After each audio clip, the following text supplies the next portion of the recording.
What's going on there, YouTube? Welcome back to another comic book video. Okay, so we're going to do a full story video. A full story video is when I sit down and take a bunch of different videos that I did in the past that tell one overarching story and combine them together into one big video. Today's full story video is going to be about Generation X. Now, technically, this is our second full story video for this team. The first one was more of like the team coming together and seeing the early days of this brand new team of Generation X.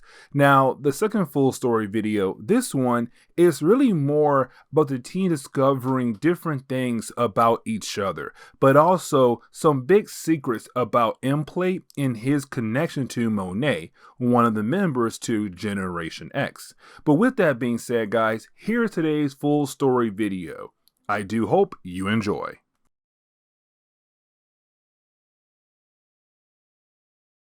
Okay, so getting back into our coverage over the X-Men, we're going to pick up with Generation X. Now, for Generation X, this is the point where we begin to learn a tad bit more about the origin or the past of Banshee, but also we're seeing our young heroes go up against more difficult characters. Like, for example, in this two-part story arc, you're going to see our young heroes fighting against Omega Red, but also us learning the connection between Omega Red and also Banshee.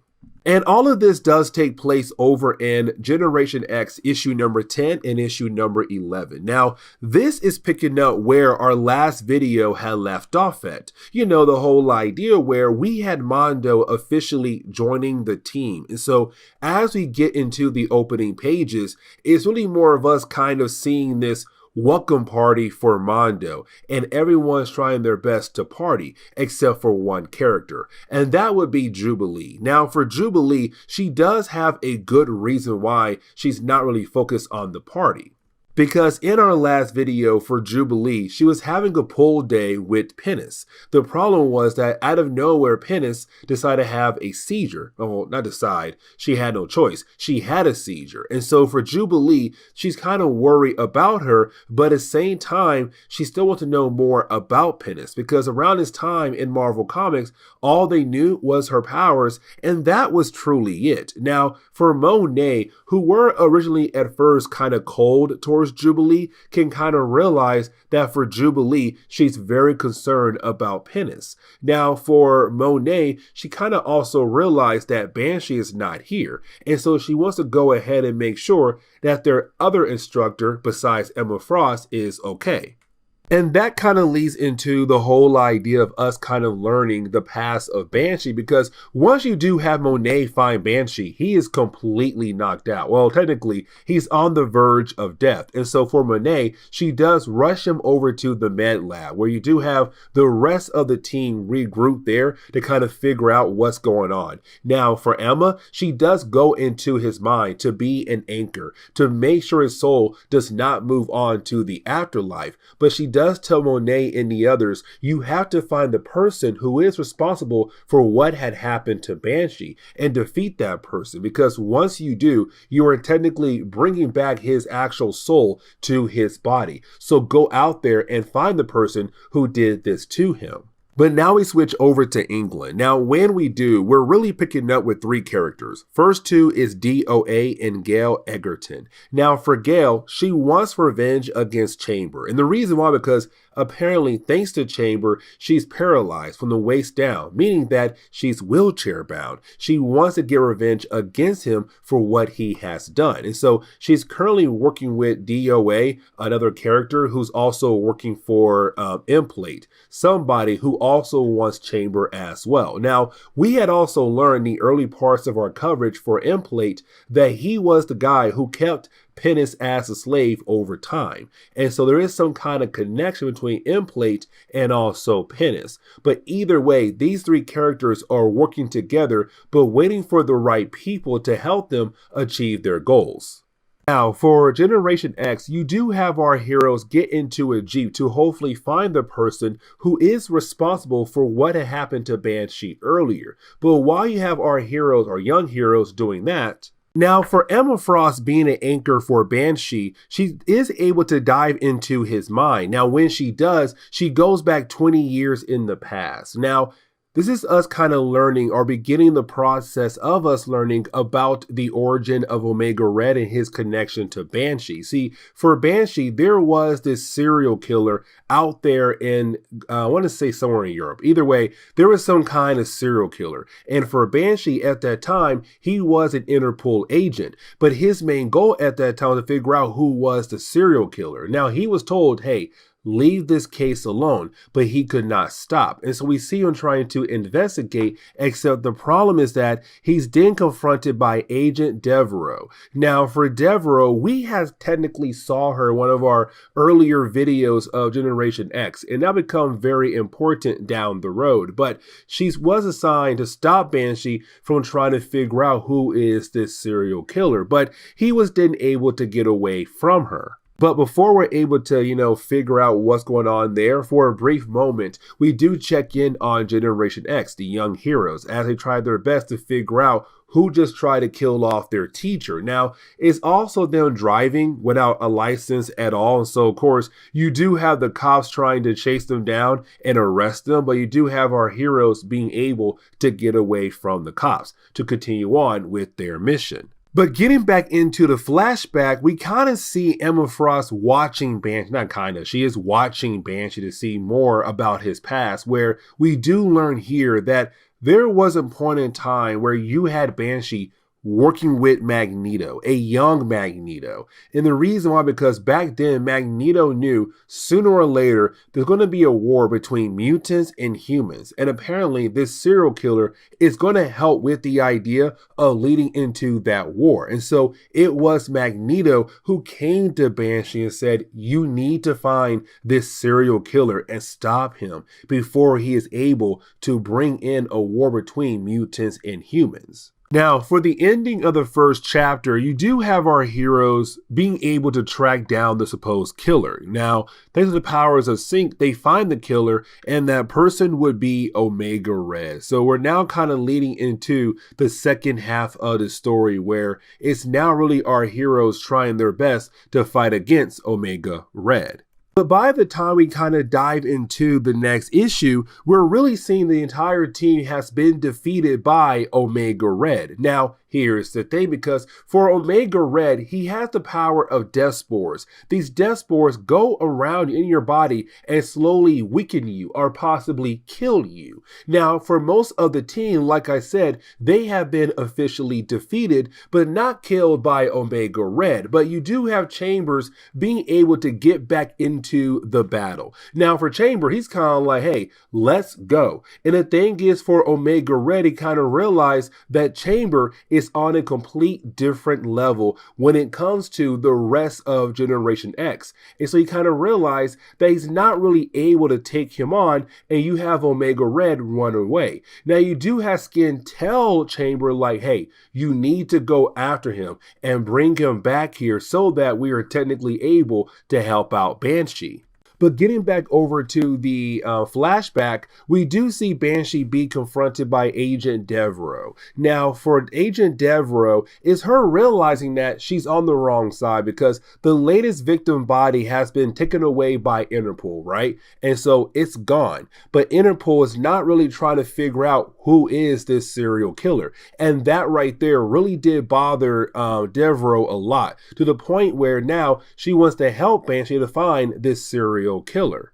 Now, there is a brief moment where we do see Jubilee kind of, worry about Penance, but you do have Mondo kind of say, like, hey, everything is going to be okay. And the reason why he's saying that, because he sees Jubilee being that friend who's very worried, but it shows Mondo that this person, Penance, is loved, that she has friends all around her who will be there to hopefully support her.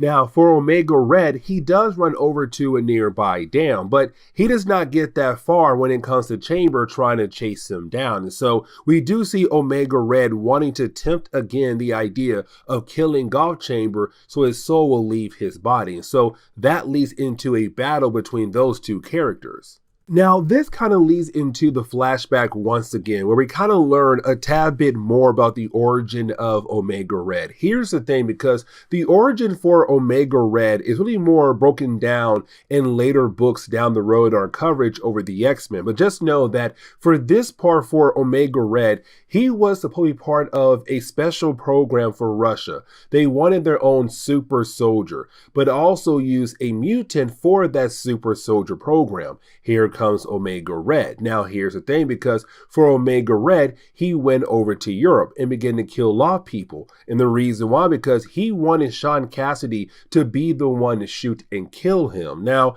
there is more to this, but unfortunately, we do have to wait until later books to kind of explain more about why Omega Red is in Europe and why you had the Russian government try their best to keep everything hush hush. And matter of fact, for the Russian government, they made sure Interpol did not really get involved in the case when it came to Omega Red. Now, at this point in time for Omega Red, he still had his death spores. So he uses death spores on Sean Cassidy's partner, who unfortunately dies as she falls off the edge. But you do have Sean Cassidy go ahead and shoot Omega Red multiple times, kind of leaving us at first to believe that Sean had killed off Omega Red, even though we already know that's not the case. But back in the present day, you do have Chamber be able to use his psionic energy to kind of defeat Omega Red. So it really shows us here that for Chamber, he is a real powerful character. Will come in the clutch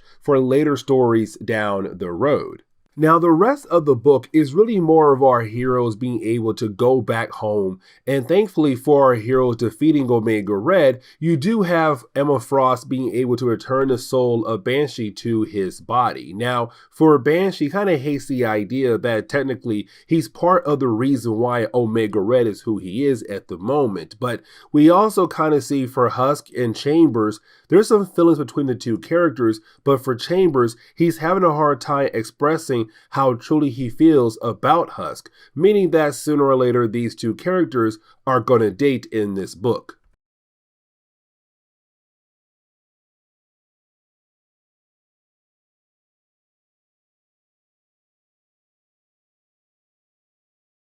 Okay, so getting back into our coverage over Generation X, we're technically at that point where we're just trying to wrap up our coverage over all the different X titles that lead into the Onslaught crossover that we're going to cover very soon on the channel. But with that being said, when it comes to Generation X, today's storyline does take place in issue number 12, 13, and 14. Now, this is a three-part story arc where it's really more of us kind of learning more about Emplate, the first enemy you had our young heroes go up against, but also kind of learning more about other characters as well when it comes to Generation X. Now, on top of that, this storyline kind of brings up another part in the long mystery when it comes to a set of characters who will play major roles in later storylines down the road when it comes to our coverage over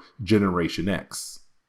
And so as we get into the opening pages for issue number 12, we're really picking up with the character Emplate. Now, for Emplate, we're seeing him traveling through this dimension. Now, we're not really told anything about this dimension at all, which unfortunately kind of sucks because it does look very interesting. But once he does make it back, you do have his assistant there ready to help him, DOA. Now, here's the thing, because you have DOA bring up the fact that for Emplate, he used to be able to travel deep into that dimension when he had Penis around. And let me explain. You see, for Emplate, he feeds off other mutants, but they're genetics that come off their bone marrows. When he had Penis around, being able to feed off of her allowed him to travel deep into that other dimension. But she's gone now. She's with Generation X. But for DOA, he tells his boss like, hey, listen,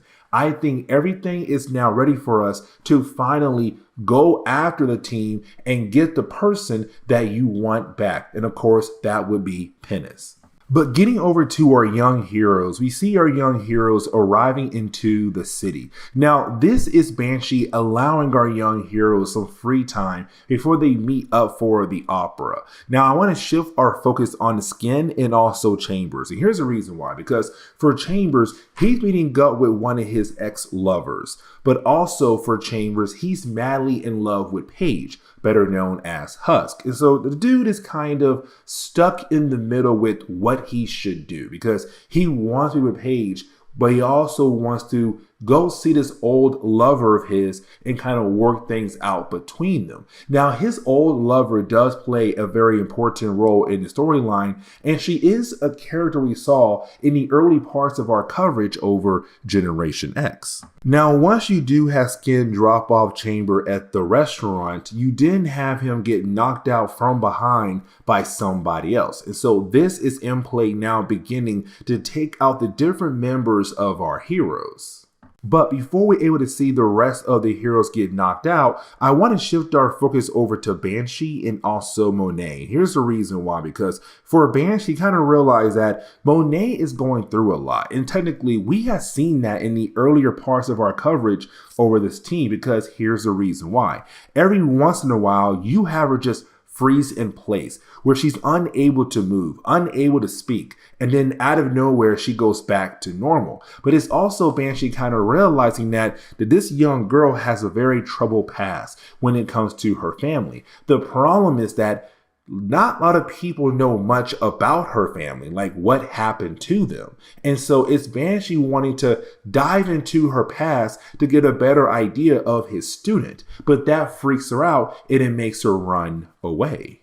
Now, back at the school for our young heroes, Emma Frost and Penance are still there. Now, for Emma Frost, it's her goal to kind of trick Penance to allow her guard down so that Emma Frost can then dive into the mind of Penance. Because for Penance, with her hard skin and also the way her mind's working at the moment, no one has truly been able to kind of figure out who she is, but to get into her mind and learn more about her. And so once Emma Frost kind of tricked her to allow her guard to be down and get into her mind, she sees all these different images. Now, we're not going to learn everything about this character here, but it's kind of like, okay, she seems to have a very troubled past, but the question is now, what is her actual past? But then out of nowhere, you have Emplate take out Emma Frost, and he grabs Penance because Emma did knock out Penance earlier before he had arrived. Now, for the rest of the team, they're also being taken out by different people who are working with Emplate. And we do learn more about these characters and why they're kind of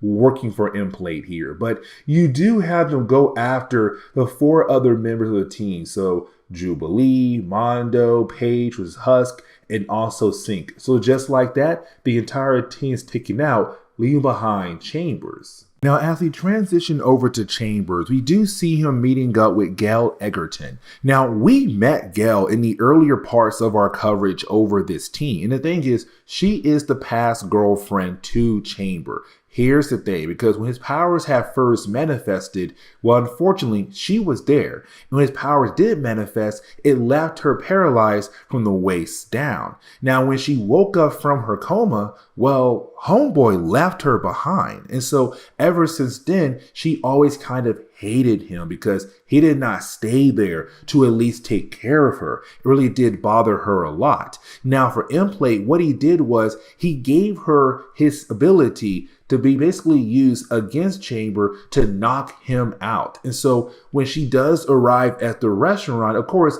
his guard is down because he sees the woman he used to care for, he wants to be with. But either way, once she does get close enough, she does use the power that Emplate gave her to take him out just like that.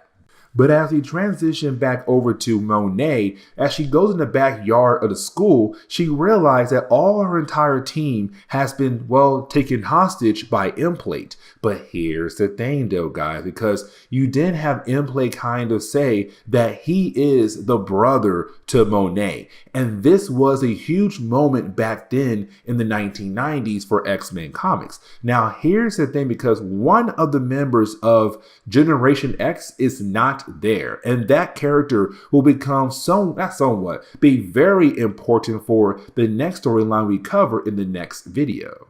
Now, with this whole revelation that Emplate is the older brother to Monet, we also learn that apparently this whole road he taken becoming this villain-like character is all because of what happened to their mother. Now, we're not technically told what happened to their mother, but we get the idea that apparently he might be the reason why she's injured or most likely no longer around. Now, their father, he tried his best to help out all his children. So we're getting the idea that there's other siblings out there, but for right now, all we know is these two characters who are the siblings to one another. But apparently for Emplate, he does not like his father at all. There's a whole lot of hatred towards that man right there. Now, while you have the two characters go back and forth with one another, we also see Gale kind of get upset. And here's the reason why, because she wants Chamber. Emplate promised her that if she does help out, then yeah, he'll hand Chamber over to her. But the problem is for Emplate, he wants to feed off the bone marrows of all the different members of Generation X. And so he's kind of like, yeah, I did tell you that, but like, technically, I was lying. Now, while he was having that conversation with her, you have DOA inform his boss that, hey, listen, boss, your sister was able to escape. And for Emplate, that's a problem. He wants his sister back here now. Now, for Monet, she's really smart. Like, she knows that technically her best move to make at this moment is to get help, like from the X-Men or at least X-Force. But the problem is that the communication room is no longer an available option for her. She has to find a different option to call out for help. But the problem is that while trying to reach that second option, she's then being attacked by one of the members of Emplate's crew, and that'll be Bulwark, and I really hope I pronounced that correctly. Now, he's not really an important character at all. As a matter of fact, he dies in the early 2000s in a Weapon X comic, but either way for Bulwark, he's working for Emplate. So his main goal is to capture Monet, which he is able to kind of fight back against him. But while that's all happening, I want to shift our focus over to Jubilee. Here's the reason why, because you have Jubilee begin to talk some mad smack towards Emplate. Now, her main goal is to really upset him. Here's the reason why, because for Emplate, he's going around and already absorbing different members of Generation X bone marrows. Now, when he does that, he also gained their abilities as well. And that last part is very important. And so for Jubilee, she's trying her best to make him very upset. And for the rest of the team, they're kind of like, what are you doing? Are you really trying to, make him angry and kill you off right here and now before we are able to make a game plan to escape? Now, for Monet, she's still fighting against her opponent, but luckily for her, there are still two members of the team that were not captured, and that would be Artie and also Leech. Now, for Leech, he has the ability to take away other mutant abilities away. And so for Bulwark, he lost his abilities just like that, allowing Artie and also Leech kind of get a jump on him, but it also kind of scared him away as well. Now, to close on the second chapter of this storyline, getting back over to Monet, Monet is then confronted by another member of, Emplate's crew. And now be Vicente. I want to say Vicente. Either way, this is a character we actually met first in Age of Apocalypse. And so this is first appearance in the main Marvel universe, but after that event right there. Now, luckily for Monet, help did arrive just in time. And that help is no other than Bishop himself. And of course, the dude brought one heck of a gun to use against his opponents.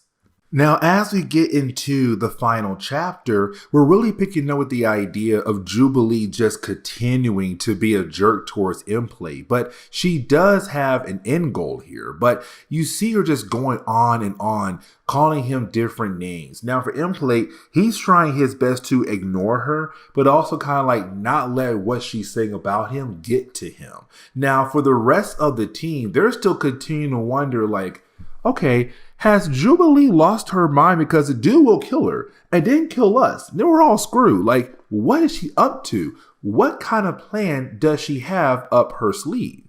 And this kind of leads us into the quick ending for this storyline, because while you do have Bishop arrive to help out Monet, you do have Bishop being able to take on a few other members of Emplate's crew. Now here's the thing, because for Bishop, the only reason why he's here right now because the security system went down for the school, which of course alerted the other school where the X-Men are at. And so for Bishop, he's kind of like, hey, I came here at the right time. And so you do have Bishop being able to fight against a few members of Emplate's crew. But getting over to Jubilee's plan, we learn here that for Jubilee, when it comes to her ability, she's not really able to control it when she's angry. That right there is very important, because for Emplate, the same thing goes for him. He's not really able to control her ability when he's using it because he's angry at her. And so, of course, it does cause small explosions in this area, allowing our heroes to be free, but to also injure him as well. Now, for Emplate, he does grab Penis and tries to get away. Now, when they do disappear, our heroes kind of wondering why Penis did not fight back against him. She went willingly. And for Banshee, he's kind of like, well, she's been with him for a good amount of years. And so most likely she does not have the will to continue to fight against someone like him. Now, for Emplate, he does go after, well, his sister, which is Monet. But while trying to go after her, you do have Bishop try to help her out by fighting against Emplate. Now, luckily for Bishop, he does have some backup, and that would be Penis. Now, while you have Penis being able to damage Emplate, you didn't have Penis turn over to Monet.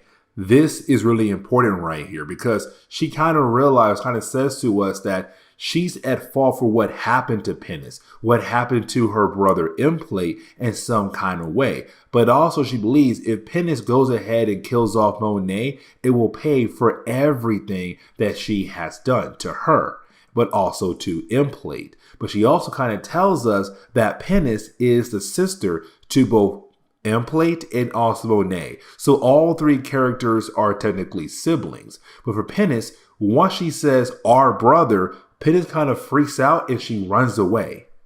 Now, this kind of leads us into the ending of the storyline, because you do have Emplate get very upset about the fact that Penis, who's now his sister supposedly, had just betrayed him because she just attacked him. The first time, he forgave her when she left him because Generation X took her away from him. But now seeing her attacking him, it really does bother him. And so you do have him kind of freak out and disappear. But after that, you have Banshee bring up the fact that Synch has not been there the entire time when it came to Emplate capturing the different members of the team. Like, yes, he did grab Synch, but he put Synch somewhere else. And so this kind of leads into the ending of the storyline. Let me explain. You see, for Emplate, he's kind of like a vampire.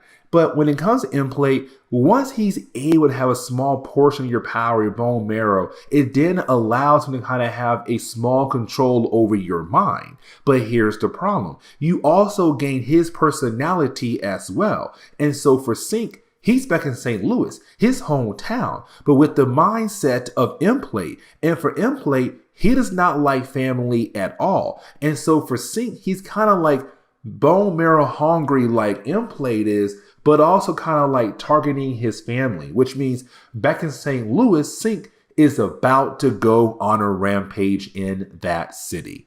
With that being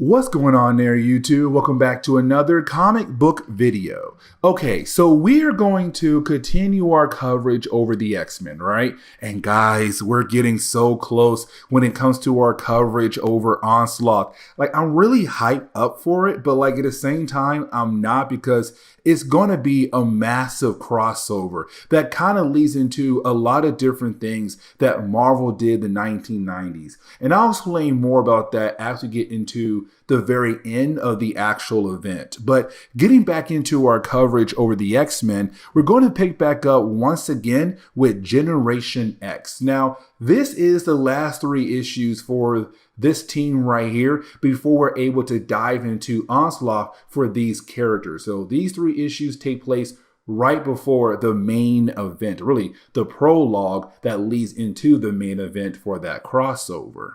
Now, getting into the whole idea of this storyline, it does pick up where our last video had left off at. When it came to Generation X, they had to deal with a character known as Emplate. Now, I'm not really going to sit down and try to re-explain the whole idea of that character. If you want to know more about that character, go over and watch the previous video. But for Emplate, he has the ability to kind of take over your mind. He's kind of like a vampire. Once he's able to get a small piece of you, he's then able to control you, but it also kind of give you a small amount of his powers as well. And so for Synch, he's one of the few members of Generation X was unfortunately taken over by Emplate, but then sent back home to his city, St. Louis. And so the problem is right now is that for Synch, he's kind of like a vampire thrall. You know, he wants to feed off other people, feed off their bone marrow.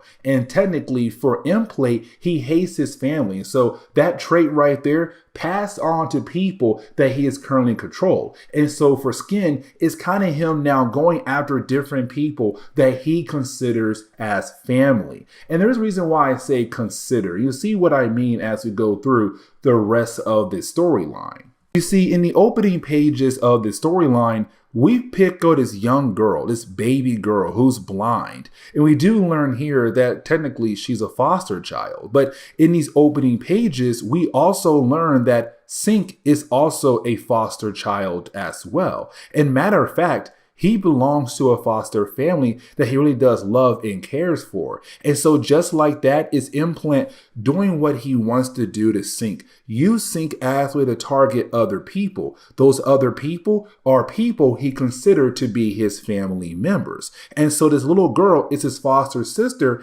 and he's trying his best to fight against what Emplate is trying to make him do, which is hurt her. Now, you do have his foster parents wake up and they confront him and they look at him as their own child. They love him. They care for him. They're kind of scared for him right now. And so once he realized what he's doing here, scaring them and almost hurting his foster sister, you have you have Synch just run away.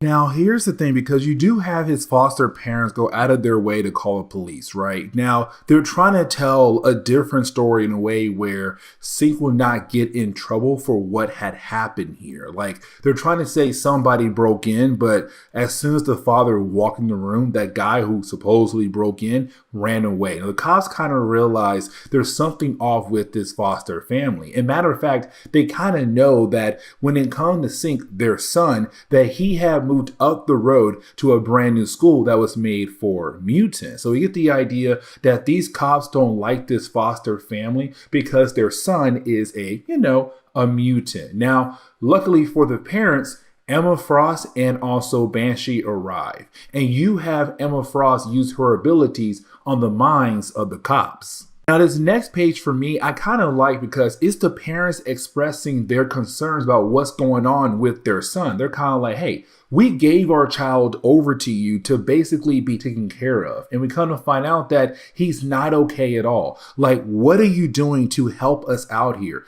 What are you doing to help out our child? Now, for Banshee, he tells him that he's right now feeling heavily responsible for what's happening to their son. And he does promise them that everything is going to be a-okay. Now, Emma Frost and also Banshee did not come alone. They also brought 3 of their students. That would be Monet, Paige Guthrie, better known as Husk, and Jubilee. Now, we get a point where you have Husk kind of feeling very upset that Emma Frost and Banshee did not bring Skin and also Chamber with them as well. Now, for Jubilee, she has to explain that they're trying to blend into the city. And when it comes to Chamber and Skin, they're not really able to blend in. Skin always looks like he's currently melting away. And for Chamber, well, his chest is missing. So that's kind of hard to hide here in the big city, better known as St. Louis. Now, for Monet, she does pick up on something and she does fly away, and the rest of the ladies follow her. Now we do transition over to Skin and also Chamber. Now for Skin, it's really more him being an online chat room, try to find his hopefully future wife or whatever, but you then have Chamber walk into the room. Now, in an earlier storyline for Chamber, unfortunately, he was grabbed by Gateway and teleported away. Now, when it came to Chamber, he was taken over to Onslaught, but it does seem like his mind was wiped. And the question is right now, why? Like, why was Onslaught so scared of Chamber remembering who he was? But right now, we also see that there's something going on with Chamber at the moment. But now we have to put that plot line on the back burner and transition back over to Synch. Now for Synch, he's currently at his old high school again. Now he does run into the janitor. And we kind of get the idea that for Synch, he was very loved at his school as well, like he was at home. But when he came to janitor, he kind of realized there's something wrong with Synch and he wants to be there for him.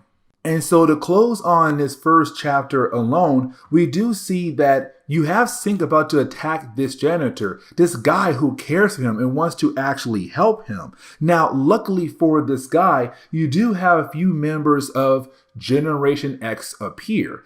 Jubilee, Monet, and also Husk. But here comes the next big problem for our heroes, because for Synch, as long as you're nearby him, as long as you're in his aura, he has the ability to copy your abilities. And so right now for Synch, we're currently seeing him being able to copy their abilities and begin to use their powers against them. But as we get into the opening pages for the next chapter, we're picking up with Banshee and of course Emma Frost. And they're heading over to where, the big battles are taking place at. But you have Emma realize they have to stop. And the reason why, because again, for Synch, if you get nearby him, if you get in his aura, he will be able to copy your abilities. And so for Emma, she already knows through her abilities that when it came to Synch, he's already copying the abilities of Monet, Husk, and Jubilee. If they arrive there, it would just make things a whole lot worse. He'll then be able to copy their abilities as well. And we actually do transition over to that battle where you do have the ladies trying their best to use their abilities against Synch, where Synch is technically able to hold his own for a brief moment. But you then have Synch kind of realize that he does not want to attack his friends because to him, they're like his family as well. They're more than just teammates, more than just friends. They're basically family. Now, you do have Synch try to run away. Now, before you have the ladies try to follow him, you have Jubilee say she's not going. And here's the reason why, because for Synch, he can easily copy her ability. But when it comes to Monet and Husk, he really can't copy their abilities as easily. And the reason why, because for Husk, she's always shedding her skin over and over again to different forms of matter. And when it comes to Monet, well, she's a complete mystery at the moment, making things hard for Synch to kind of use against his opponents. And so for Jubilee, she kind of realized if they want to be able to take him down, these two ladies are their best option at the moment. Now, when we jump back over to Chamber and Skin for a brief moment, we see that Chamber is getting worse. And so for Skin, he kind of realized they can no longer wait for Emma Frost nor Banshee to come home to hopefully help out Chamber. And so for Skin, his main goal is to take Chamber over to Charles Xavier. Now, before the boys leave, somebody does walk up to the school looking for a job that Banshee or Emma Frost have put in the newspaper. Now, for Skin, his main goal is to get Chamber over to Charles Xavier. And so you have Skin tell the boy, like, hey, you're hired. As a matter of fact, come back tomorrow. We got to go somewhere. He closed the door on the boy. He grabs Chamber and begins to head over to Charles Xavier's school. Now, when we jump back over to the battle between Synch and the few members of Generation X, we're currently seeing Synch fight against Husk right now. Now, here's the thing, because remember, for Husk, she has the ability to shed her skin. And when she does, she's then able to use her new skin in different types of materials. So like diamond or wood or even like metal. And that right there kind of gives her the edge, because for Synch, as he constantly just keeps trying to rip off her skin, she's able to keep bringing in new skin underneath her old skin in different types of material. And so it does kind of give her the edge until her body's just worn out and she just passes out in front of Synch.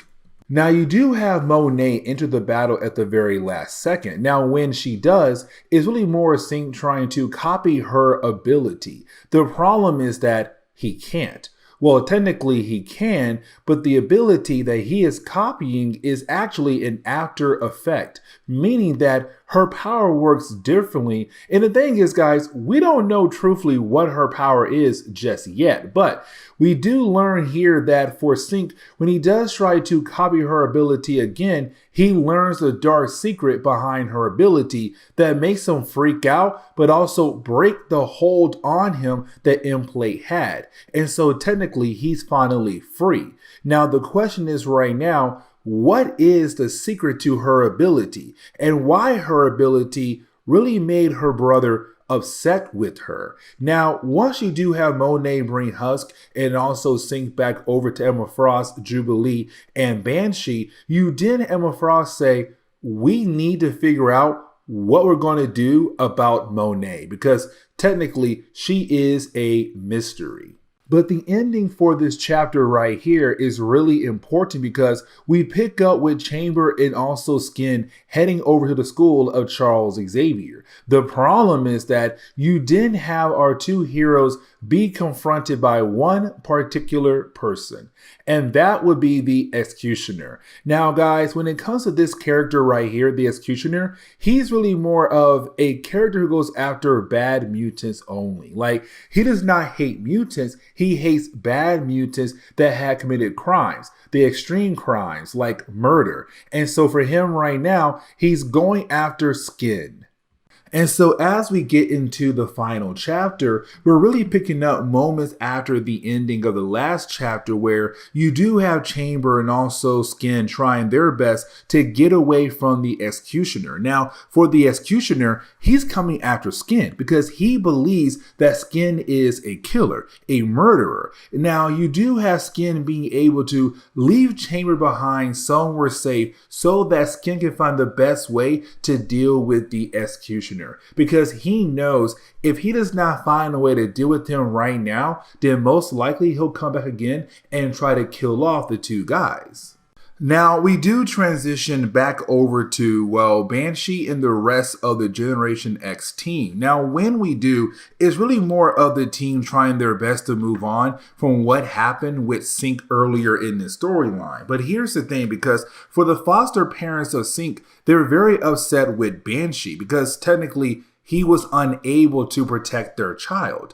But is Banshee also saying, like, what happened to your son was horrible. But here's the thing, with him being a mutant, he's going to face so much more problems down the road. Do you really think that you guys have the ability to actually protect him better than me? And that right there is a huge statement for Banshee to make. Now, we also see Jubilee being that good friend and kind of realize that for Synch, he's kind of upset with himself because he was being controlled, but he was going after people that he looked at as family. Jubilee, Husk, Monet. But Jubilee knows what he needs. And right now what he needs is just a hug.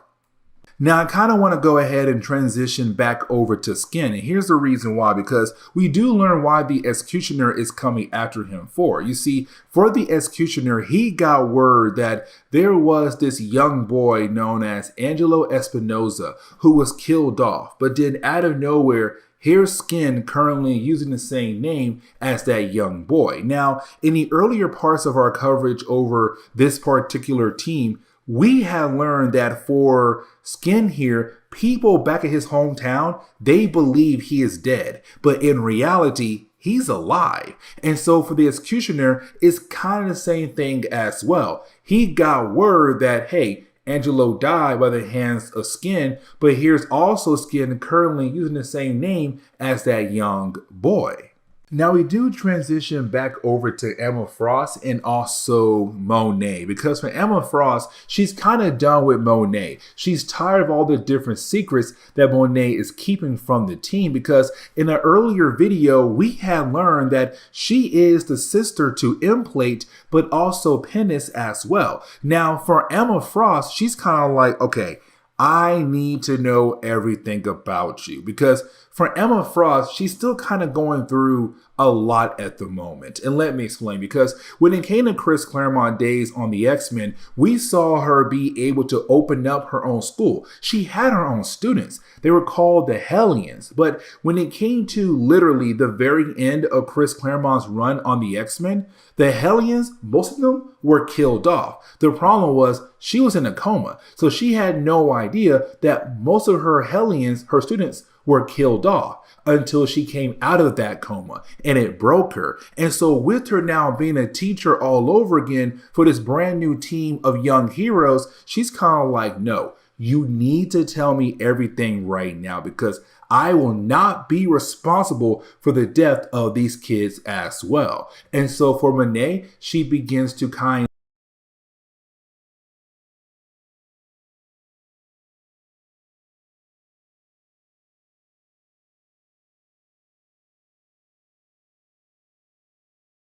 Okay, so getting back into our coverage over the X-Men, we're going to pick up with 2 more chapters from the Onslaught crossover. Now, we're technically still in the phase 1 part of this crossover, but at the same time, we still got to cover the impact issues. Now, just in case we have anybody joining us in our coverage over this event, I kind of want to sit down and explain what the impact issues are. You see, impact issues are kind of like how the actions of Onslaught impacting other characters across the world. And so when it comes to Generation X, the first chapter of this video, it's going to show us how the actions of Onslaught impacting their lives. And for me personally, it does a lot, but at the same time, it's the book saying they're not truly going to get involved in this event, in this issue right here. Right now, they're on the sideline. And you'll see what I mean as we go through this issue right here.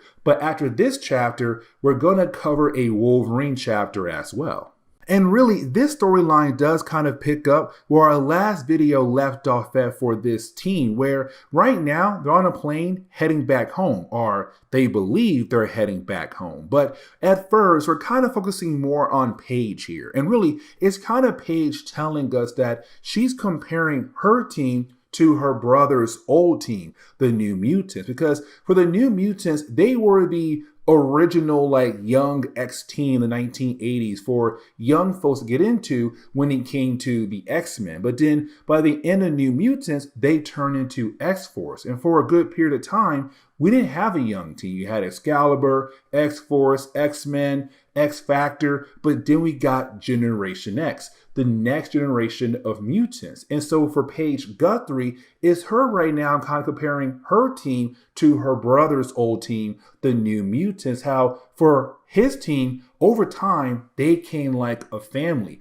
This team right here, they're still in the early days, still kind of figure out who they are and can they officially work together. But when it comes to our heroes and their plane ride back home, you have Banshee realize they're not heading back home. That matter of fact, they're heading over to Canada. And so you have Banshee ask Emma like, hey, do you actually trust these pilots? Because right now, we're not heading back home. We're heading to Canada. Now, you didn't have Emma Frost do something to his mind. Now, right here, you would believe like, oh my God, Onslaught somehow got to Emma Frost and somehow he's now going to use her as a way to play around with the Generation X team. But you have Emma tell Banshee, hey, you know what? I think you want to go outside for a tad bit to get some fresh air. And so you have Banshee open the plane door, go out and just fly away. Now, of course,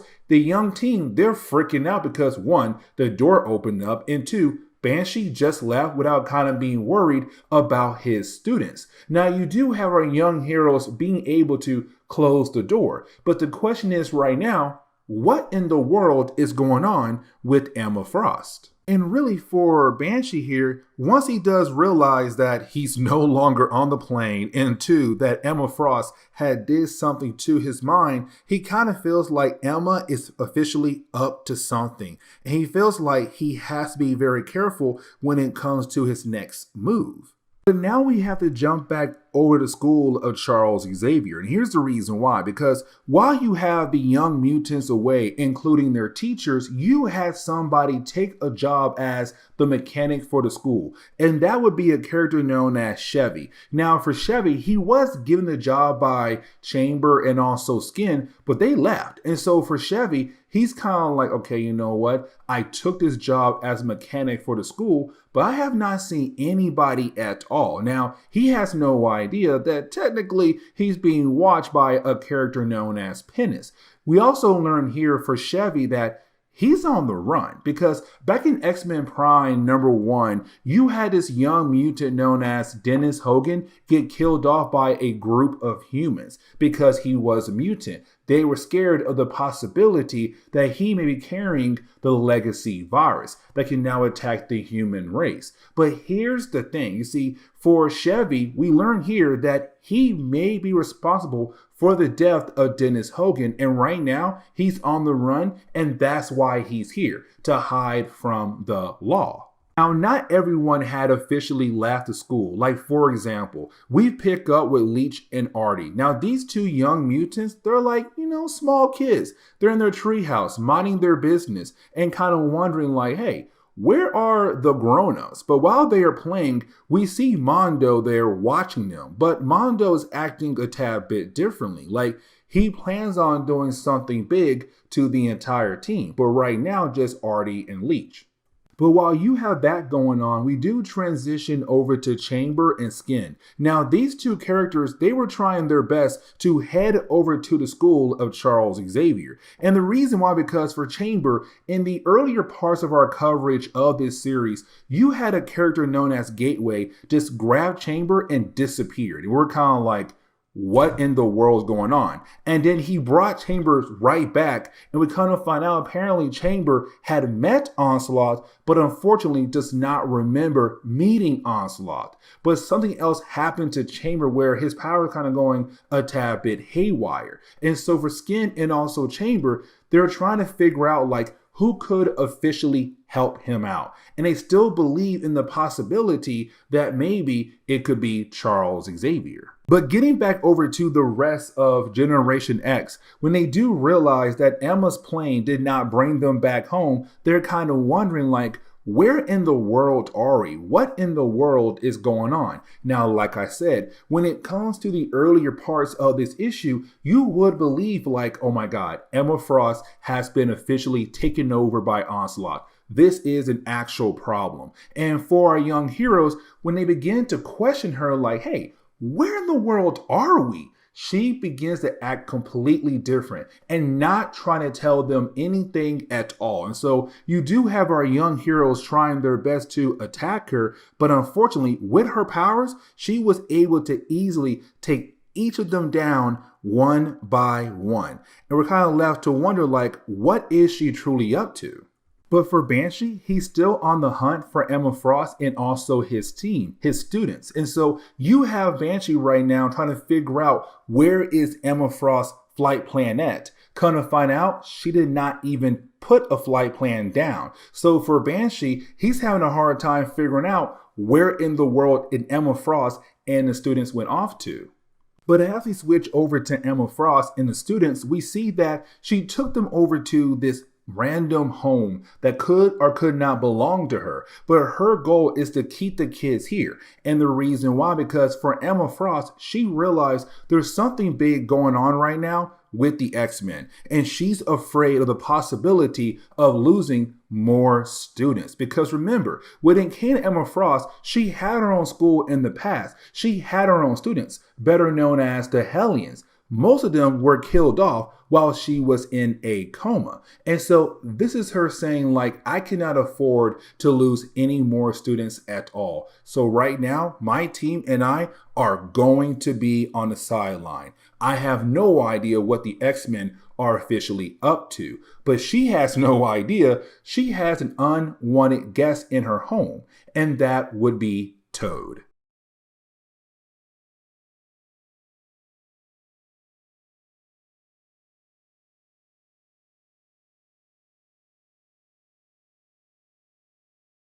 You know, as we went through our coverage over the Onslaught saga, I kind of realized that I love the prologue. I love phase one because phase one for me really was like each chapter, they just got bigger and bigger, crazier and crazier. Now, phase two is somewhat like that as well, but you do have some like random chapters that would have been okay if they weren't really part of this event, like Punisher. It was a cool chapter, but technically we didn't need that book. The same thing goes for Green Goblin and also for me, Generation X. Now, hear me out real quick.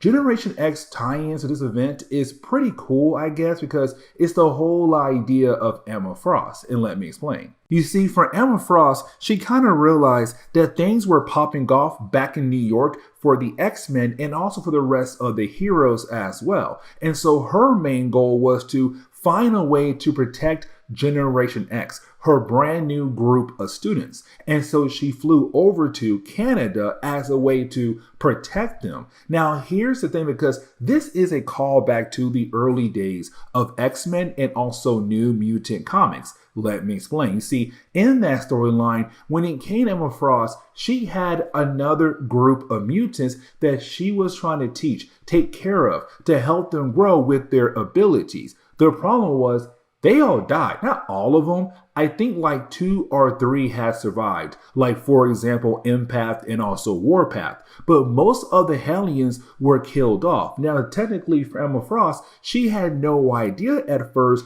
they all have been killed off because she was in a coma. Once she did come out of that coma and she had discovered what happened to her old group, it broke her. And so when she was given the chance to teach a new group, she said, you know what? It's time for me to protect this group no matter what. And so she flew over to Canada. And really, when it came to Emma Frost, she made sure to use her abilities on them as a way to kind of make them act and think differently than they usually do. And here's the reason why, because if these young mutants were able to think the way they usually do, to act the way they usually do, then most likely they would try to escape. They would try to fight back against her, and she can't have that. She's trying her best to protect them from the possibility of being killed or hurt by this powerful being known as Onslaught back in New York. But here's the thing though, because for Emma Frost, it's her kind of playing house with them as well. Like, she's really trying her best to keep them acting differently than they usually do. And matter of fact, she's in the kitchen right now trying to cook up breakfast for them. Now, apparently, she is a horrible cook. But again, it's her playing house, using her powers to keep them busy long enough until she can figure out what exactly is happening back in New York, but to also protect them.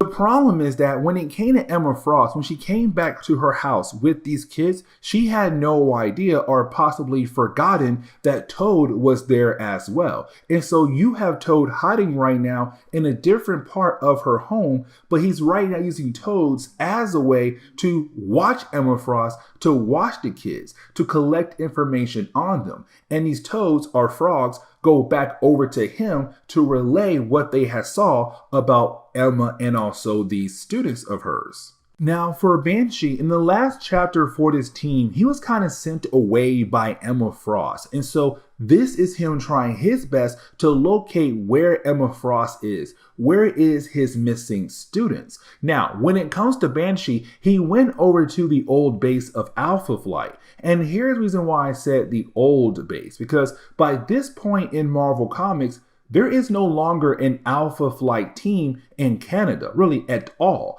And so for him, it's kind of like, great, I'm out of luck. But luckily for him, he does run into Sasquatch. Now, here's the thing. He's down to help out Banshee to find Emma Frost. But it's also Banshee realizing that there's something off about Emma Frost, and most likely it's not her fault. And the reason why, because he got a call from the X-Men about what's happening back in New York. So most likely he's kind of like, there is something off about her, but at the same time, she's probably just okay, but I gotta find her and my missing students. Now, for the missing students, Generation X, when we jump back over to them, they begin to realize there's something wrong with them. Like, their minds are screaming out like, hey, you're not acting your normal way. You're being affected. You're being controlled by somebody. You need to come back into your own reality. But at the same time, they also realize they're not really able to feel different types of emotions, just being happy. And that's truly it. Now, when it comes to the students, out of nowhere, a tree does fall into the building. Now, for the kids, they should be scared or at least somewhat freak out. But they're not. They're kind of like, hey, we're still happy, but at the same time, we shouldn't be happy. Like, what in the world is going on with us? But then you also have Toad appear. Now, when Toad appears, it's kind of him saying like, it's now time for me to attack you guys, but also using my army of frogs and toads as a way to attack you guys. So this kind of leads into the ending of this storyline, because we do pick up with, well, Emma Frost right now being confronted by two people who had always been working with her for like many years, right? Like as her drivers or bodyguards, whatever. They came to her and said like, hey boss, you didn't realize a tree fell down into your house? Like, that seemed kind of weird to us. And technically, they're right, because when that tree fell down, she didn't move. She kept going on with her day. But after they left, you then have Monet being able to enter the mind of Emma Frost. Now, when she does that, it's Monet telling Emma like, hey, listen, so I'm right now trying to free our minds because we're being attacked by Toad and all his frogs friends at the moment. And we can't fight back because, well, you are controlling us. You're forcing us to be happy at the moment. But it's also her telling Emma like, the only reason why you're doing all of this for is because you're being somewhat influenced by Onslaught, because he is a pure psionic energy being. He has the ability to affect anybody who is a psychic. That means Jean Grey, Charles Xavier, Psylocke, Emma Frost, and also Chamber. And so right now is her saying like, subconsciously you wanted to protect us from him, but the problem is you're going at it the wrong way. And matter of fact, you're about to get us killed right now by Toad and all his frogs.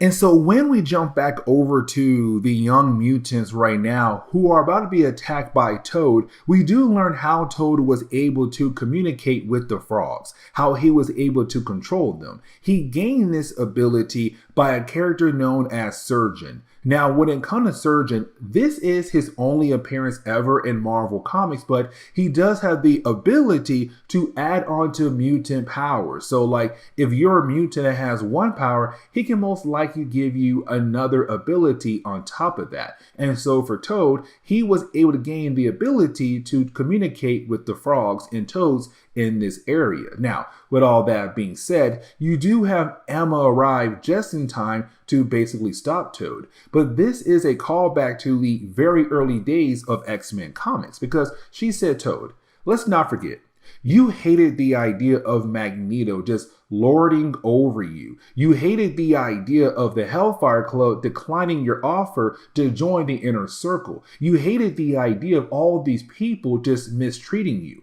And here you are right now mistreating my students. Now, once she's able to send Toad away, you have Sasquatch and also Banshee arrive. Now, for Banshee, again, he's not really mad at Emma because he realized there's things popping off back in New York at the moment. And so, because of that, he goes ahead and gives her a pass when it comes to the way she's been acting this entire time. But after doing that, the book kind of ends on that note right there, getting our kids ready for their next adventure after this storyline right here, but really after the Onslaught crossover.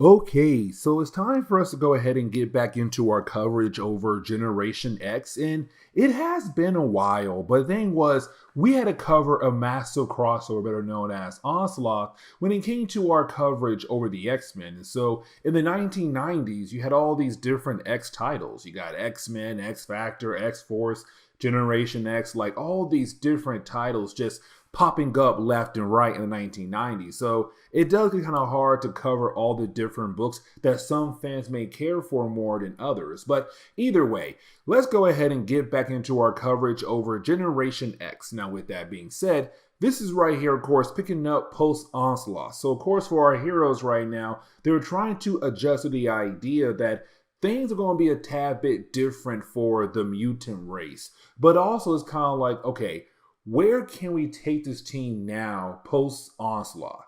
But at the same time, we're kind of also like building up to the next crossover as well, because we do pick up with Bastion. As we all know, for Bastion, he's right now trying to begin his Operation Zero Tolerance. So to get that off the ground, he has been working with different governments across the world. But he also has been appearing in different X books like Uncanny X-Men, also X-Men, and that's really it. Oh, also Wolverine as well. But it's now time for him to appear in Generation X. So we see him right now currently trying to gather information on Chamber, but also Emplate. So he does have his assistant at the moment trying to gather different video footage of what happened back in Generation X #1, where you had Emplate attack Chambers and our superhero team at the airport. And so right now it seems Bastion has some kind of mission when it comes to getting his hands on Chambers. But now we can go ahead and switch over to Generation X. Now, when we do, we see our young heroes with their teachers and they're having a barbecue, right? Now, while having this barbecue, we kind of get the idea the kids are trying to adjust to what the world is going to be like. Because again, when it came to Onslaught, it was a big event. It killed off the Avengers. It killed off the Fantastic Four. The world now knows that technically that was a mutant attack on the entire nation, but possibly the entire world as well. And so right now for humans, they're hating on mutants even more. Now, when it comes to Generation X, this series alone does spin off to different miniseries we may or may not cover on the channel. Like, for example, Artie and Leech, they get their own series as well for like 3 issues. We might cover it, we might not, because again, it's Artie and Leech. But either way, it's the kids right now trying to adjust to this new world. Like, for example, Paige Guthrie. Because for Paige, she understands what's happening out there. She understands that now if mutants who don't look like her, who look somewhat normal, then most likely they're gonna be attacked. Now for Banshee being one of her teachers, it's him right now just trying to show her like, yes, this world is a cruel place, but at the same time, you have to keep looking at things that are beautiful in this world, like hope and wishes of better things to come for this world. And so it's him saying like, even though things can be darker right now, you gotta hold on to hope, because that hope we have for a better chance for mutants and humans to work together could possibly come if we all just hold on to the hope in the world. But while you have Banshee being able to do that, you didn't have really Emma Frost being kind of jealous of Banshee, because she realized that he's that teacher who's able to communicate with kids so easily. And she wants to be just like him, to have the ability to talk to students when they're going through certain things like this right here, where Paige kind of worried for the future of the mutant race. But out of nowhere, you didn't have Emma be attacked by this unknown force. Now, technically, this whole plot line right here won't really get picked up again until later books, but it's right now kind of leaving us wondering what in the world could happen to Emma Frost down the road. Now, you do have Banshee get a call from Chamber and Skin, and remember, for these two characters, they originally left the school to go over to the school of Charles Xavier. And the reason why, because for Chamber, something was going on with him when it came to Onslaught. Because in the prelude leading into that crossover, you had Onslaught just grab Chamber and then brought him right back where he had grabbed him from. And so ever since that moment, for Chamber's powers, they were kind of going a little bit wonky, but they're now back to normal because, well, Onslaught is no longer around. But now for our two characters, they're heading to a different location. And they tell Banshee like, hey, we're okay, but like, we ain't coming home just yet. But while that conversation was going on, you had Penance being able to eat some of the food that was being cooked in the barbecue. Now, while that was being done, you didn't have all the characters realize that there are marks all over the face of Penance. And that right there seems very weird because usually for Penance, her skin is hard to penetrate. And so for our heroes, they're kind of like, what in the world is going on right now with your skin? But she runs away. Now, later on in the day, you do have Emma Frost sit down with M, better known as Monet. Now, while you do have the two characters sit down with one another, they both have gone through a lot when it comes to their team because for Monet, everyone found out that Emplate, their first enemy as a team, is actually her brother. Now, on top of that, with Canada Emma Frost, as I mentioned earlier, she had took the kids over to Canada in the middle of the Onslaught crossover. So for both ladies right now, they kind of feel like no one is going to trust them anymore. But you do have the two characters begin the process of bonding with one another. And really, when it came to the entire series, these two characters have not really been able to bond with one another until this moment right here because they both feel like the team is no longer going to trust them. But now we have to shift over to a character known as Chevy. Now for Chevy, he is not really that big of a deal, but like I did kind of bring him up in earlier videos, so why not go ahead and continue our good old story for Chevy. You see, for Chevy, he was a human who had killed off a mutant back in X-Men Prime #1. That took place right after Age of Apocalypse, leading into Onslaught. So when it came to Chevy, him and a few other humans had beat down on a mutant. And so, of course, right now, he's wanted for that crime. So his father said, hey, how about this? Go into hiding. But like this though, go work for a school full of mutants to kind of hide you, but also kind of show like you're not a mutant hater, you're a mutant lover.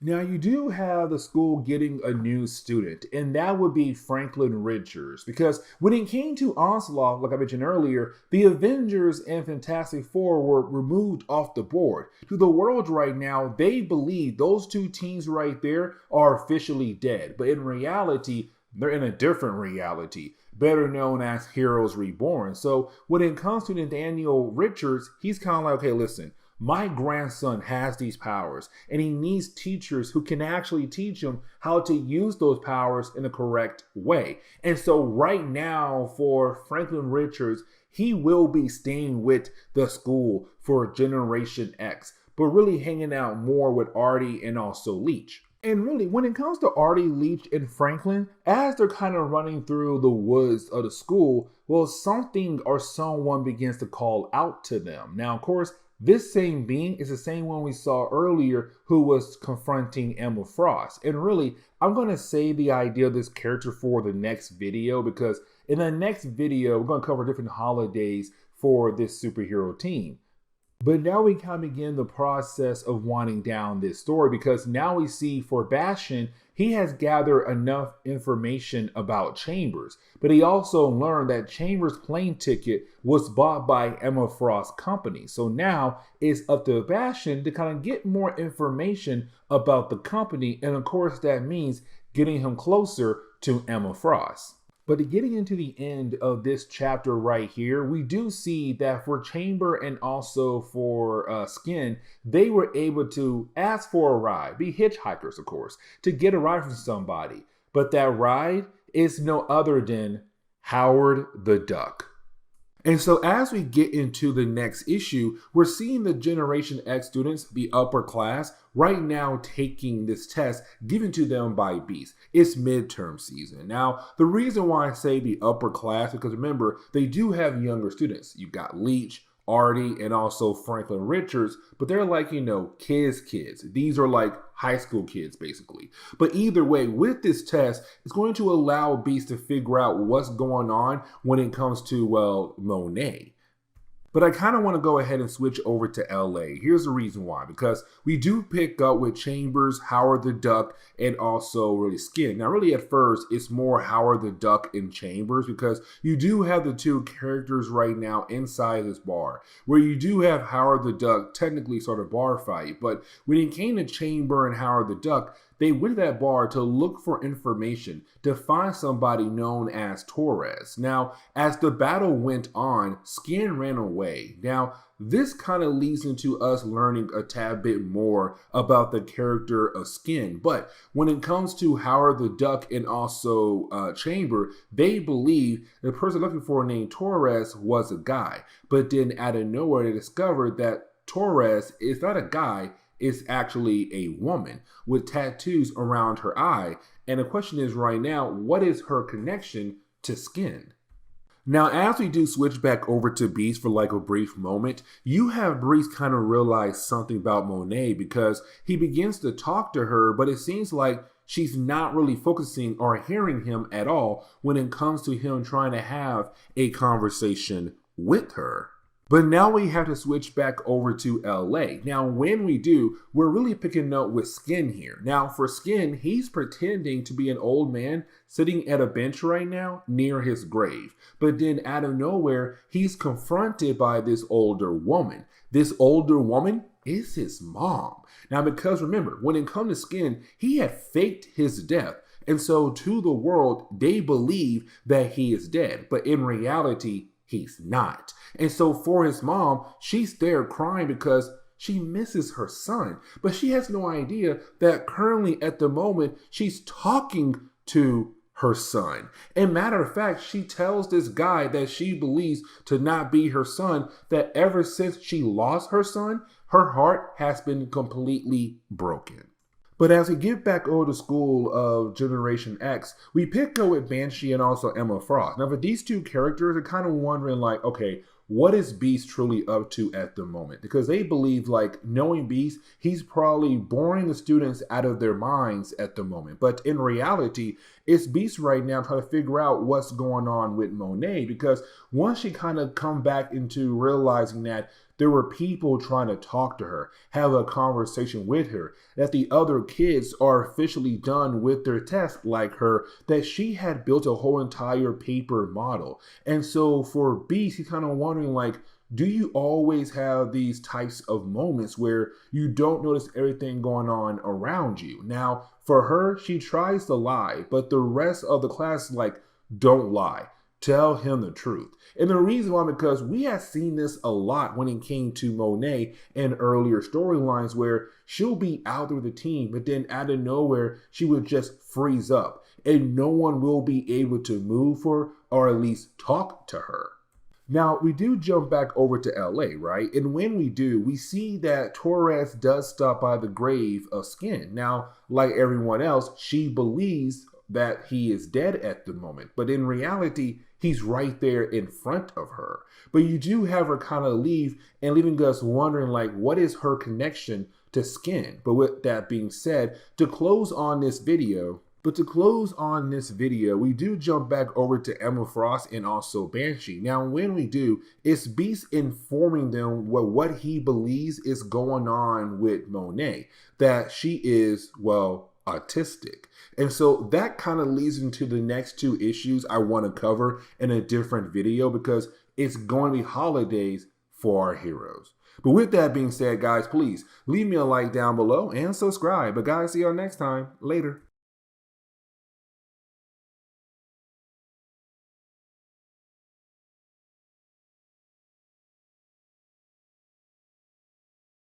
Okay, so let's go ahead and get back into our coverage over Generation X. Now, we're going to cover issue number 22 and issue number 23. Now, with these two issues, they're not really anything special.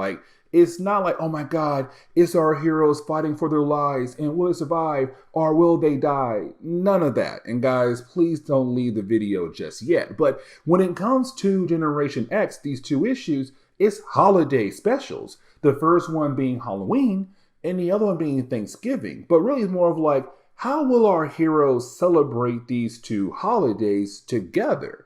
And so it's kind of cool to see these two issues come out, but not be so over dramatic and our heroes hanging on for their dear lives. It's kind of cool to see, a very quiet story for once.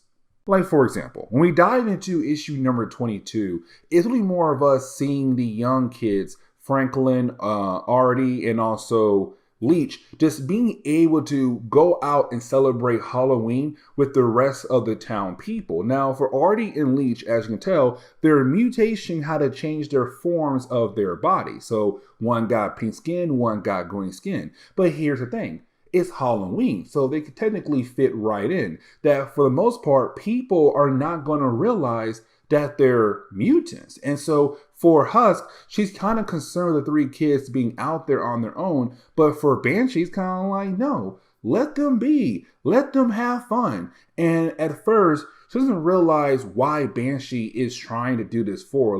Why is he allowing these kids to have so much fun without them being, held back? While you have Banshee and Husk with the young mutants, for the rest of Generation X, they're back at the school. And matter of fact, you do have some regular humans try to play a prank on the school, but you do have our young mutants being able to use their powers to play a prank on those people before they're able to pull off their prank on, well, our young mutants. Now, while you do have the young ones doing that, you have Emma Frost watching them. Now, for this issue, there's a storyline that does take place in this issue with Emma Frost and another character known as Nightmare. Now, before we actually dive into the whole Emma Frost and Nightmare storyline, I do kind of want to sit down and talk about, well, Chamber and Skin, because those two characters finally came back home after being gone for a good while. Because before the Onslaught crossover, you had those two characters leave the school to meet up with Charles Xavier. And the reason why, because when it came to Chamber's powers, they were being affected by Onslaught. Now, at the end of the crossover, everything went back to normal for him, but they went over to LA to allow Skin the ability to, well, see his family. But now we're technically able to switch over to, well, Nightmare and Emma Frost. Now, for Nightmare, he is a Fear Lord. And I'm not really going to sit down and try to explain the whole idea of Fear Lords, but just know that for Nightmare, he's from the Nightmare world, his own world, technically. Now, he's also part of the Dream Dimension. Now, when it comes to Nightmare, he rules over his own world. Now, the reason why he supposedly came to Emma Frost, because apparently he needs her help. Now, Nightmare did appear in our last video for a brief moment when it came to playing with Emma Frost salad, but either way, it's him now coming to her saying I need your help, and you're the only person who can truly help me. You see, for Nightmare, he does tell Emma Frost that apparently there's somebody trying to take over his world, this powerful psychic entity. Now, we're not really told who it is. All we're told is some lady who's trying to take over his world, and the only person who can truly help him is, well, Emma Frost. Now, for Emma, she does not say yes at all, really. At first, she's kind of like, listen,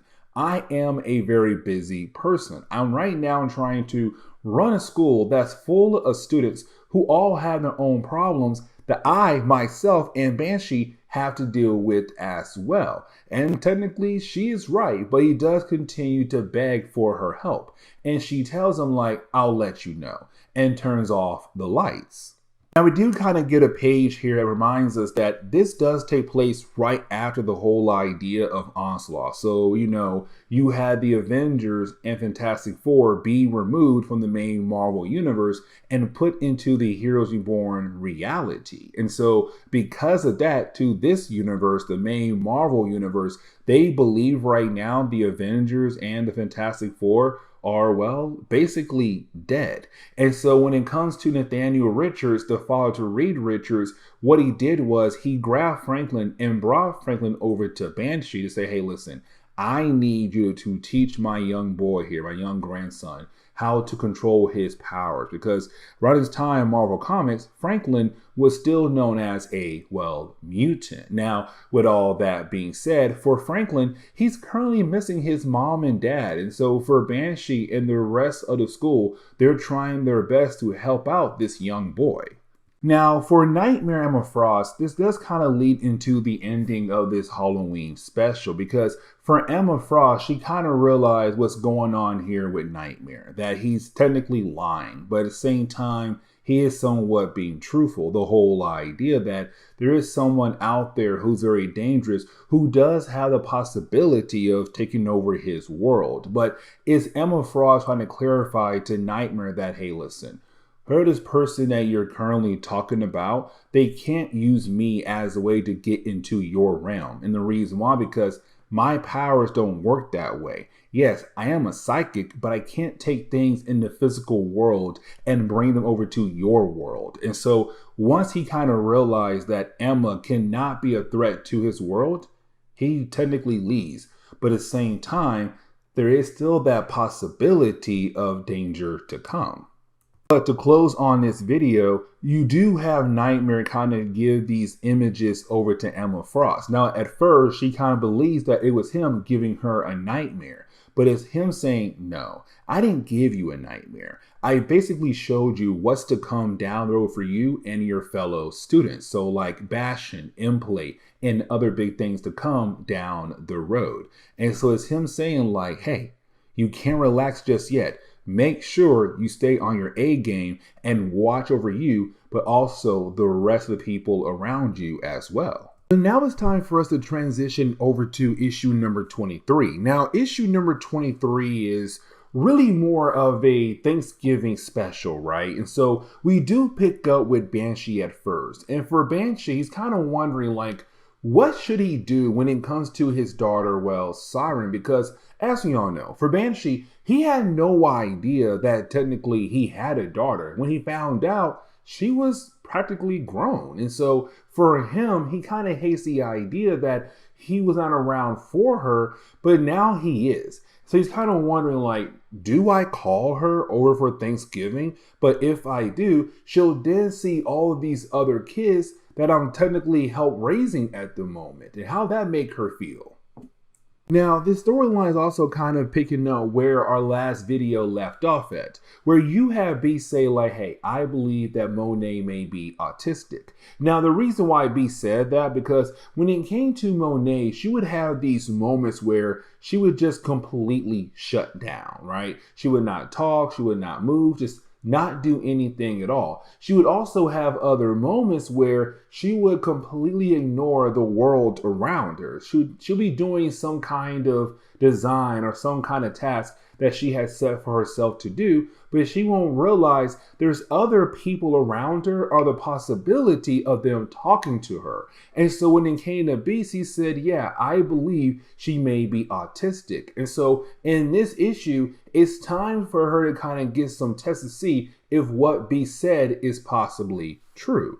Now we do transition over to Paige Guthrie and also Chamber. Now, For Chamber, as we all know, when he gained his mutant ability, unfortunately, it did kind of blow off the bottom part of his face, but also like a hole in his chest as well. And you have all this psionic energy just there where his body parts used to be at. Now, when it came to Paige and Chamber, you had the two get very close to the point where you had Paige try to kiss Chamber, but unfortunately he blew up part of the school in an earlier storyline. Now for Paige, what she did was she brought Chamber with her to spend time with her and her family for Thanksgiving. Here's the thing. Chamber hates his life because for him, he believes because the way he looks and because of his powers, he will never be able to have a normal life.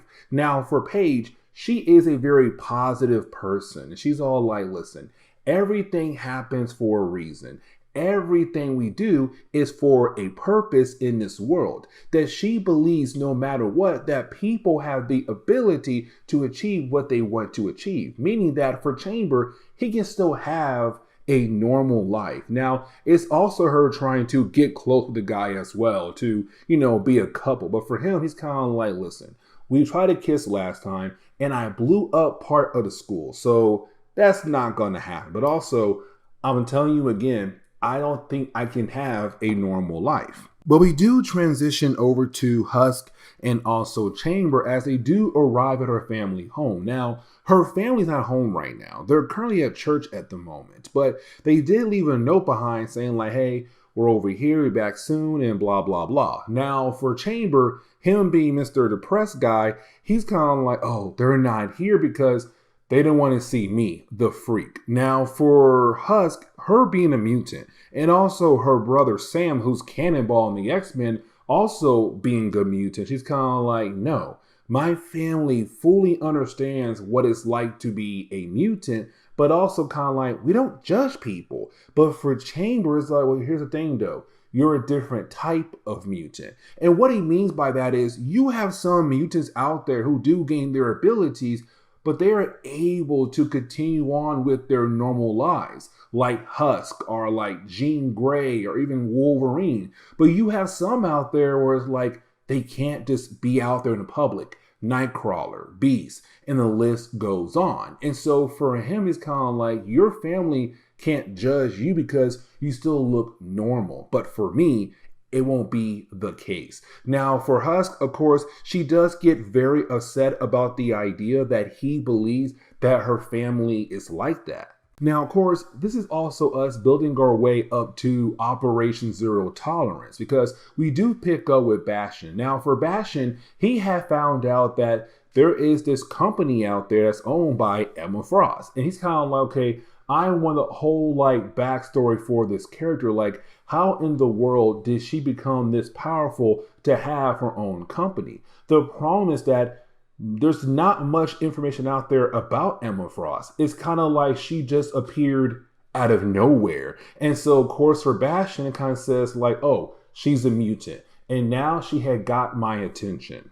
Now we do switch over to Howard the Duck and his girlfriend Beverly. Now when it comes to Howard the Duck, he was in our last video hanging out with Chamber and also Skin, and they were out in LA. Now he's currently at the school as well, but he has been avoiding the three boys, Franklin, Leech, and also Artie. Now, you do have Beverly, his girlfriend, take him over there to see the three boys. Except when they do arrive, we come to find out the three boys have been hiding somebody better known as Tana Nile. Now, when it comes to Tana Nile, and I really hope I pronounced that correctly, she first appeared back in Thor issue number 129. Now, here's the thing, because when it came to her people, they would go around trying to colonize different planets across the universe. Her assignment was the Earth, but she was called back to her planet because when it came to Thor, he had saved her home world from the Black Galaxy. And so because of that,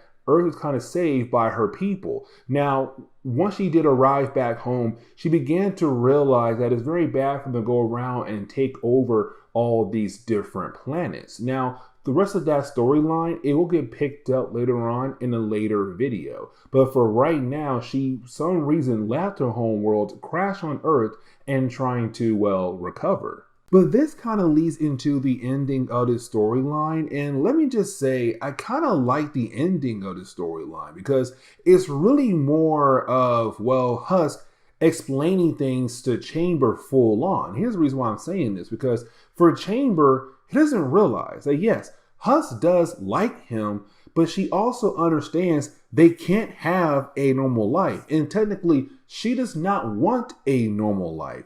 What she wants is to just be with him. And so it has to take her to yell at him to realize, like, oh, that's it? Like, all you want is technically just to be with me no matter what? That's pretty wild. And so once he does realize that, he kind of realized that maybe he should begin the process of turning things around between them. So I kind of go ahead and get into the ending of this issue where it's really more of us kind of learning why Monet does not want to be tested for her autism. And the reason why, because when her powers first had manifested, her father took her to all these different types of doctors. So because of that, she's basically scared of doctors. Now for Banshee, he does back off. But for Emma Frost, she believes that he just got played. And the reason why, because when it came to Monet, she never truly told them like her whole family backstory, because they found out in an earlier storyline that one of their enemies, Emplate, is actually, well, her brother. And so they're kind of wondering like, what other things has she not told Emma Frost nor Banshee? Now, this is also the book telling us that sooner or later a big threat will come that could possibly affect the entire team down the road. But this is where we're going to end today's comic book video. So please leave me a like down below and subscribe. But guys, see you all next time. Later.